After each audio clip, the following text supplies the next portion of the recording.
taqvodor insonning qo'shnisi fohisha bir ayol ekan. Bir kuni haligi obid, taqvodor odam kechasi uyqusi qochibdi. Kedibdi bir tonggacha uyqum qochdi, endi ibodat qilaydi, tahoratlarni qilib, uyga kirib, namoz o'qib, ibodat qilib, ertalab tong otganda xotini bilan choy ichib turib, xotiniga aytgan ekan: "Onasi, bugun qo'shnimiz ertalabgacha uxlamay odam qabul qilib chiqdi-ya. Qanday yomon inson bilan qo'shnimiz", dedi. Bir og'iz shu gap. Dunyodan o'tib Allohning huzuriga borganida unga nomai a'mol tutqazildi. Ochib qarasa, to'la gunohlardir. Hammasi zino. To'la gunohlar. Umrida biror marta zino qilmagan odam edi. Haligi aytdiki: "Rabbim, bu mening nomim emas bu. Men bunaqangi gunohlarni qilgan emasman" deganda, bir farishta unga aytdiki: "Bilasanmi, bir kun kechasida ibodat qilib chiqding. O'shanda qo'shningni eshigi g'iychillab ochilib yopilib turgan edi.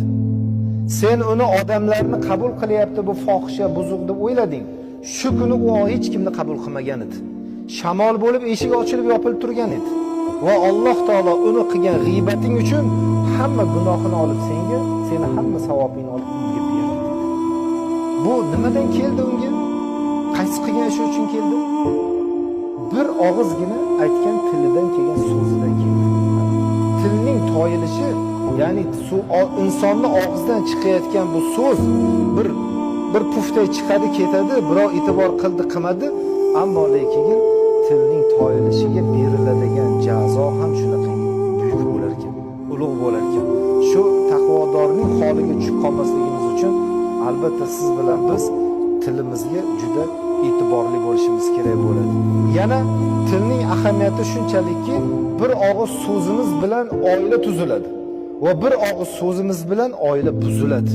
Va bu nikoh va taloq masalalarini olaylik, to'g'ri emasmi?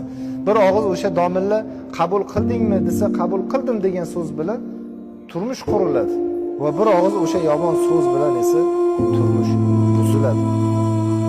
Yashab bo'lmaydigan holatga keladi. Bunga ham o'sha til sababdir deydilar.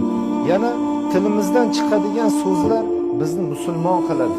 Ya'ni bir odam la ilaha illalloh Muhammadun rasululloh degan so'zni aytishi bilan u odam do'zax azobidan qutuladi, mu'min bo'ladi, musulmon inson bo'ladi.